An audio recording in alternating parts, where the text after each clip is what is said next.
आज हम बात करने वाले हैं पॉलिटिकल साइंस यानी देश की और जो जनता की ताकत होती है जो कि जनता के पक्ष में होनी चाहिए, जो कि लोकतंत्र है। आइए हम देखने वाले हैं फुल डिटेल जो कि यह पॉलिटिकल साइंस यानी यह विज्ञान जो देश को चलाता है, इस देश के बारे में बहुत बड़े रहस्य हो चुका है और क्या है जो किताबों में नहीं पढ़ाए जाते वो हम सारे बात जानने वाले हैं। इस वीडियो को लास्ट तक देखेंगे, लास्ट में वैसे वैसे बातें भी जाननी होगी जो आप नहीं जानते, जो कि नेता और देश में हो रही है।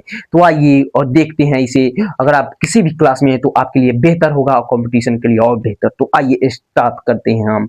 देखिए पहला नंबर क्या है, तो राजनीति क्या है। डायरेक्ट क्वेश्चन उठता है राजनीति क्या है, तो राजनीति एक प्रकार का वह क्या है, तो नेता, नेता और व्यवस्था यानी नेता द्वारा नहीं चलाया गया बल्कि एक व्यवस्था को राजनीतिक कहते हैं। हाँ देखिए, नेता नहीं व्यवस्था गिनी जाती है राजनीतिक में। नेता कैसा भी हो उसे फर्क नहीं पड़ता, बल्कि वह अच्छे काम करे, वर्क, तभी वह वर्क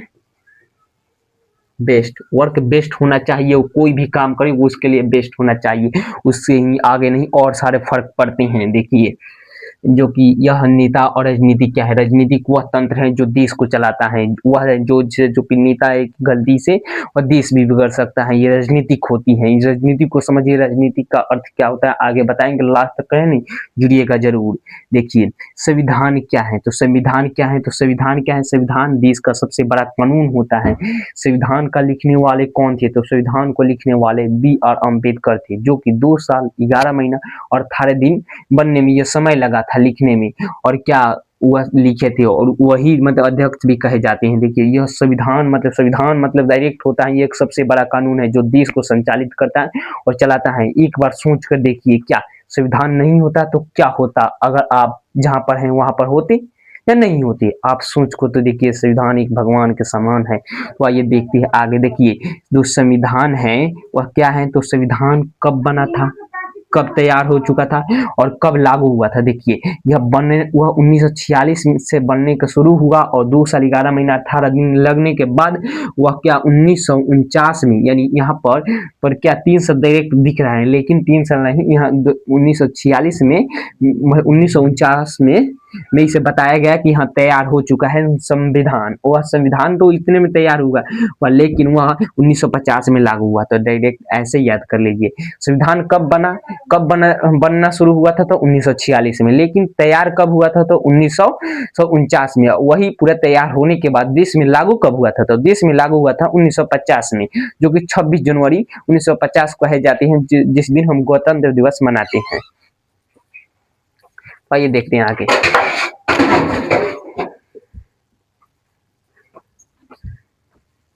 देखिए तो हम देखते हैं, मतलब कि 2 नंबर कंप्लीट हो गया तो 3 नंबर देखने वाले हैं जो कि बेहतर होगा। तो आइए हम देखें लोकतंत्र।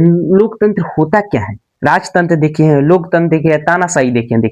राजतंत्र वह तो होता है जो कि राजा हो, राजा का बेटा ही राजा बनता है, ये राजतंत्र में होती थी और पहले ऐसे ही अंग्रेज शासन किए थे तो करते थे। लेकिन तानाशाही में क्या होता है, तानाशाही में मतलब कि सिपाहियों का राज होता है, वहां पर सिपाही के जबरदस्ती मार पीट कर करवाया जाता है। वहीं पर लोकतंत्र होता है जहाँ जनता हाँ, अगर आप जी रहे हैं तो आप स्वतंत्र होने चाहिए। तो वैसे ही इसमें फुल पक्ष जनता का रहता है, जिसमें कि एक चुनी जाती है सरकार। तो ये समझते हैं। देखिए ये क्या होता है, लोकतंत्र। लोकतंत्र होता है वह, लोकतंत्र क्या होता है, लोक जनता का शासन। डायरेक्ट लिखा है जनता का शासन, जो कि जनता यहाँ पर शासन करती है।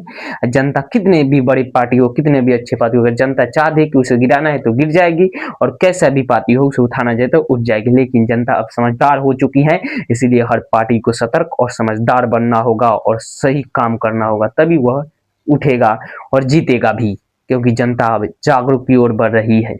तो देखिए तो ये देख चुके हैं जो कि बेहतर होगा, मतलब कि ये जनता, लोकतंत्र जनता का ही शासन होता है, इस पर ये याद रखिएगा। और कभी मासूमियत से हार मत मानिएगा, क्योंकि जीत तो एक दिन आनी ही है।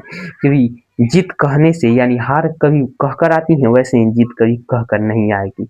एक बात कहते हैं कि रात के दरिया का किनारा भी आएगा, वक्त का क्या लेना, आज तेरा है तो कल हमारा भी आएगा।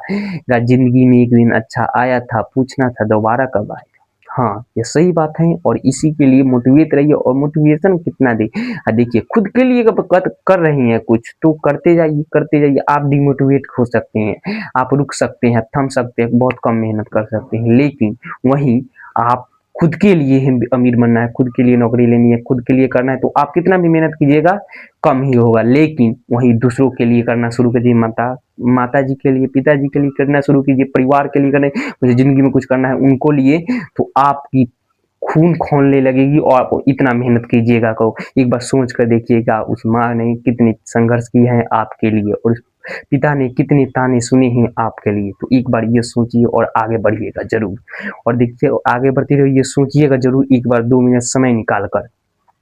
देखिए अब देखते हैं, देखिए जनता यहाँ पर डायरेक्ट आपको समझा दिया गया है एक सीरीज की तरह, एक चैन की तरह, जो कि आपके डायरेक्ट माइंड में है, क्योंकि ऐसा शब्द आपके देखिए जनता, वोट, सरकार, कानून। हाँ देखिए जनता होती है जो वोट देती है, वही सरकार बनती है, फिर कानून चलता है। डायरेक्ट समझ में आ गया ना। ये जनता जो है वह वोट दे देती है, वोट के बाद सरकार बन जाता है, सरकार के बाद कानून चलाने लगती है सरकार, जो कि संविधान सबसे बड़ा कानून के रूप में ही देखा जाता है, क्योंकि इसमें अनेक कानून जो कि लिखे गए हैं। तो देखिए हम इन सबको देख लिए और समझ लिए लोकतंत्र क्या होता है। लोकतंत्र आपको समझ। अब देखिए चौथे नंबर पर देखते हैं क्या भारत में सबसे शक्तिशाली कौन है। तो भारत में सबसे शक्तिशाली क्या पीएम है? नहीं, पीएम तो हो नहीं सकते। क्या राष्ट्रपति है, प्रेसिडेंट नहीं है? क्या ये सुप्रीम कोर्ट है? नहीं, ये भी नहीं। ये तीनों क्या भारत का सब शक्तिशाली नहीं है। लेकिन कौन है? तो संविधान सबसे बड़ा शक्तिशाली है भारत का। क्या है? तो संविधान जो है वह शक्तिशाली है, सबसे बड़ा। यानी भारत में सबसे शक्तिशाली कौन है? तो संविधान है। इसको याद रखिएगा और ये 100% है। और ये देखिए समझ चुके हैं संविधान जो कि वैसा कानून जो देश को चलाता है, देश को संचालित करता है, जो जो नियम से देश को चलाए और हर कोई को स्वतंत्र फील कराए, वैसे ही संविधान कहते हैं, ऐसे आम भाषा में देखा जाए तो देखिए हम इसे समझ लिया और समझ लिए तो आगे बढ़ते हैं और इन सब को व्यस्त करते हुए ना समय को। देखिए राजनीति का सबसे बड़ा हथियार क्या है? राजनीति का सबसे बड़ा हथियार क्या है? अगर आपसे पूछ दे हथियार, डायरेक्ट आपसे कोई हथियार कहे तो आपके मन में दूसरा कुछ नेगेटिव बातें चलने लगेंगी, लेकिन वहीं पर कहे राजनीति का सबसे बड़ा हथियार क्या है? क्या आप सोचिएगा कि नेता तो बहुत सारे पैसे रखते हैं या पावर होती है, वह डीएसपी, एसपी, इंस्पेक्टर, जी सीबीआई इंस्पेक्टर सबको रुक देते हैं। लेकिन नहीं, यहाँ पर सब कुछ पावर नहीं होती नेता के हाथ में। पावर से कुछ नहीं होता, पैसा से भी। वो तो घोटाला कर करके उतने नेता पैसा कर लेते हैं इकट्ठा। तो देखिए यहाँ पर पावर का मतलब है नहीं, राजनीति का सबसे बड़ा हथियार पावर नहीं है, मनी भी नहीं है। क्या रिस्पॉन्स है? नहीं है। यहाँ पर है ट्रस्ट ऑफ पीपुल, यानी विश्वास, लोगों का विश्वास ये सबसे बड़ा राजनीति का हथियार है। जिस नेता यानी जिस लोग जो पार्टी पर जनता का विश्वास बन गया, समझिए कि वो पार्टी हटने वाली नहीं है, वह 20 से 25 साल चलने वाली है लगा कर, या बहुत सारे साल चल सकते हैं अगर वह अच्छा काम करे तो।